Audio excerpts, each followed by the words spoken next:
Good morning, আশা করি সবাই ভালো আছো, সুস্থ আছো। আমি প্রিয়াঙ্কা চলে এসেছি আবার একটা নতুন দিনের ব্লগ নিয়ে।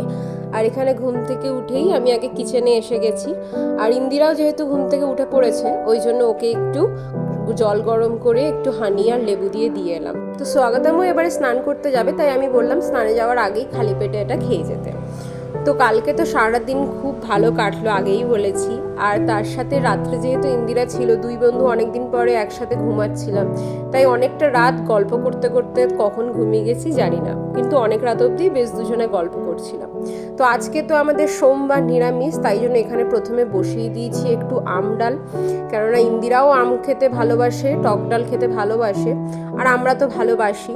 তাই জন্য এখানে আমি মুগ ডালটা আগেই সেদ্ধ করে নিয়েছিলাম, আর এখানে আম ডালটা করে নিয়েছি। আর আজকে ভাবছি একটু ফুলকপি আলু নিরামিষ তরকারি করব। অনেক দিন করিনি, তাই জন্য এখানে প্রথমে ফুলকপিগুলোকে কেটে একটু গরম জলে ভিজিয়ে রেখেছিলাম, আর তারপরে ফুলকপিগুলোকে একটু ভেজে নিচ্ছি, আলুগুলোকেও ভেজে একটা নিরামিষ তরকারি বানিয়ে নিয়েছি। তো এই হচ্ছে আজকে ওর লাঞ্চের মেনু। এখানে আছে ভাত, আম দিয়ে টক ডাল, তার সাথে ফুলকপি আলুর একটা ডালনার মতো করে দিয়েছি, আর এখানে দিয়েছি ওকে একটা গ্রিন স্যালাড। তো এখন খাবারটা ঠান্ডা হোক, ততক্ষণে আমি ওর ব্রেকফাস্টটা বানিয়ে নিই। আজকেও ব্রেকফাস্টে দুধ কর্নফ্লেক্সই খাবে বললো। আর ইন্দুকে জিজ্ঞেস করলাম, ও বললো ও দুধ কর্নফ্লেক্স খাবে। তো ওরা দুজনই দুধ কর্নফ্লেক্স খেতে যেহেতু ভালোবাসে, তাই জন্য আর বললো কোনো ঝামেলা করতে হবে না। তো এখানে আমি আগে ব্রেকফাস্টটা স্বাগতমের জন্য বানিয়ে নিয়েছি। ও স্নান করে অলরেডি চলে এসেছে, অলরেডিও খাবারের টেবিলে বসেও পড়েছে, তাই জন্য ওকে দিয়ে দিলাম। ইন্দু এখন খাবে না বললো, ও বললো একটু পরে খাবে, কারণ ও জলটা এখনও খাচ্ছে। ওকে যে জলটা দিয়ে এসেছিলাম সেটা আমি ওকে বলে এসেছিলাম, কিন্তু ও ভেবেছে ওটা মনে হয় স্বাগতমের, তাই জন্য ও আর জলটা খায়নি। তো এখন বাজে 8:30 আর ও চলে গেছে অফিস। এবারে আমি নিজের জন্য একটু জল গরম করে একটু হানি আর লেবু দিয়ে দিলাম। তো চলো এখন গিয়ে বসে একটু ইন্দু আর আমি গল্প করি। এখন তো এই কাজ, কেননা দুজনেরই অফিস, ওর অফিসের লগিং টাইম হচ্ছে 9:30টার সময় আর আমার 10টার সময়। তো এখন হাতে দুজনেরই অনেকটা টাইম আছে। আমার মাছদেরকে খাবারও দেওয়া হয়ে গেছে, গাছে সব জলও দেওয়া হয়ে গেছে। আর দুজনই কথা বলতে বলতে রিয়েলাইজ করলাম যে দুজনেরই একটু ঘুম ঘুম পাচ্ছে। তাই আমি ওকে বললাম, তুই কি 0.5 ঘন্টার জন্য শুবি? তো দুজনে মিলে ভাবলাম যে একটু অ্যালার্ম দিয়ে দুজনেই শুয়ে পড়ি 0.5 ঘন্টার জন্য। তো আমার যেহেতু 10টায় লগিং, আমার অতটা প্রবলেম হয়নি, কারণ আমি তার আগেই উঠে পড়েছি।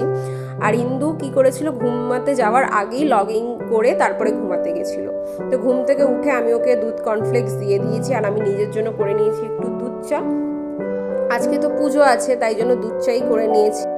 এবারে খাবারটা খেয়ে তারপরে বসবো কাজে, কারণ একটু একটু করে দুজনেরই লেট হয়ে গেছে। তো এখন মন দিয়ে কাজ করি, তারপরে আবার উঠে রান্নাঘরে ঢুকবো। এখন বাজে 1টা মতো, আর এখানে আমার সব খাবার গরম করা হয়ে গেছে। এখানে রয়েছে আমাদের লাঞ্চে আজকে ভাত, এখানে রয়েছে একটু টক ডাল, এখানে রয়েছে ফুলকপি আলুর ডালনা, আর রয়েছে গ্রিন স্যালাড, আর তার সাথে রয়েছে বাঁধাকপি। আন্টি বাঁধাকপি রান্না করে দিয়ে গেছে একটু আগে, তো সেইটা। ইন্দিরার জন্য ভেবেছিলাম নয় মাছ বা ডিম করব, কিন্তু ও বললো কালকে অত খাওয়া হয়েছে, তাই জন্য ও আজকে ভেজই খাবে, আর ও ভেজটা খেতেও ভালোবাসে। আর আম ডাল হয়েছে যেহেতু, ও বললো কি যে আমার আর কিছু দরকার নেই, তোকে আর অন্য কিছু রান্না করতে হবে না। তো চলো আমি তাড়াতাড়ি করে স্নান করে এসে পুজো দিই, তারপরে দুজন খেতে বসবো। এখন বাজে 7:30 মতো, আর এখানে হিমাদ্রি চলে এসেছে অফিস থেকে, আর নিয়ে এসেছে আমাদের জন্য প্রচুর ফুচকা। 4 জনের জন্য ফুচকা নিয়ে এসেছে, একদম ভারী করে ব্যাগ ভর্তি করে। তো আমি বললাম, তুই এত ফুচকা নিয়ে এসেছি, মনে হচ্ছে ফুচকারই একটা ফিস্ট হয়ে যাবে। তো স্বাগতমও অন দ্য ওয়ে আছে, তাই জন্য সবারও একসাথেই নিয়ে চলে এসেছে। আর এখানে ইন্দিরা এখন বাড়ি চলে যাচ্ছে। আসলে ওর আজকে যাওয়ার কথা ছিল না, ও এসেছিল কয়েকদিন থাকবে বলে। আমিও বেশ আনন্দ পেয়েছিলাম যে ও কয়েকদিন এখন থাকবে, তাই জন্য ও এখন চলে যাচ্ছে বলে মনটা খুব খারাপ। আসলে হঠাৎ করে ওদের বাড়িতে ফোন এলো, ওদের একজন রিলেটিভ আসছে ওদের বাড়িতে থাকার জন্য কিছুদিন। তো সেই জন্য যেহেতু হঠাৎ করে রিলেটিভ আসছে, তো সেটা তো আর কিছু করার নেই, তাই বাড়ি তো যেতেই হবে। তাই জন্য হঠাৎ করে ওকেও চলে যেতে হলো। দুজনেরই মনটা ওই জন্য একটু খারাপ হয়ে গেছে, কেননা দুজনই যেহেতু বাড়িতে একা থাকি। মাঝে মধ্যে আগে কি করতাম, দুজনের বাড়িতে একটু একটু করে কয়েকদিনের জন্য থাকতে চলে যেতাম, 2 দিন বা 3 দিন। কিন্তু এখন যেহেতু সেটা আর হয় না, তাই জন্য অনেক দিন পরে এইটা হয়েছিল বলে ওকে বলেছিলাম তুই কয়েকটা দিন থেকে যা, আর ও সেটাতে অ্যাগ্রি করে গেছিলো, বলেছিল হ্যাঁ আমি কয়েকদিন থেকেই যাব। কিন্তু ওই যে হঠাৎ করে প্ল্যান ক্যান্সেল হয়ে গেল। যাই হোক, আর কি করা যাবে। আমি চলে এসেছি রান্নাঘরে। আজকে বানাবো একটু জিরা আলু। তো ও বললো জিরা আলুটা খেতে ভালো লাগে, তাই ওই জন্য আজকে ওটাই বানাচ্ছি। এটা তো করতেও বেশি সময় লাগে না, শুধু একটু জিরে ফোড়ন দিয়ে আলুটাকে ভেজে নিয়ে শুধু একটু নুন, হলুদ আর একটু জিরে গুঁড়ো দিয়ে ভালো করে কষিয়ে নিয়ে একটু কাঁচা লঙ্কা দিয়ে দিই। আর এটা করতে করতেই আলুটা মোটামুটি অর্ধেক সিদ্ধ হয়ে যায়। জিরা আলুটা পরোটা, রুটি যে কোনোর সাথেই খুব ভালো খেতে লাগে, কিন্তু আজকে রুটিই করব, কালকে অত খাওয়া হয়েছে তাই জন্য আজকে আর পরোটাটা করব না। তো এখানে মোটামুটি আমার আলু ভাজা একদম হয়ে গেছে, মানে আলুটা পুরোপুরি মশলার সাথে কষে গেছে, তাই এখানে পরিমাণ মতো একটু জল দিয়ে দিলাম। এখন এটাকে ঢাকা দিয়ে দেবো, এটা ভালো করে ফুটুক। আর যখন লাস্ট মোমেন্টে শুধু একটু ধনেপাতা কুচি ছড়িয়ে দিলেই হবে।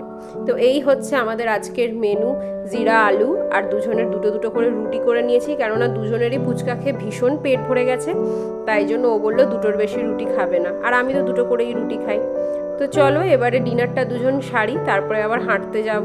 তো আজকের ভিডিওটাও এতটাই থাকলো। যদি ভিডিও ভালো লাগে একটা লাইক করে দিও, কমেন্টেও জানিও ভিডিও কেমন লাগলো। সবাই ভালো থেকো, সুস্থ থেকো। আর আমি কিন্তু প্রত্যেকদিন নিয়মিত শর্টস ছাড়ছি, সেগুলোও কিন্তু দেখো। আমার ইনস্টাগ্রামের লিঙ্ক ডেসক্রিপশন বক্সেই দেওয়া আছে, সো আপডেটেড থাকতে চাইলে আমার ইনস্টাগ্রাম লিঙ্কটা চেক করে নিতে পারো। আর আমার চ্যানেলে নতুন হয়ে থাকলে একটা সাবস্ক্রাইব করে দিও। Thank you.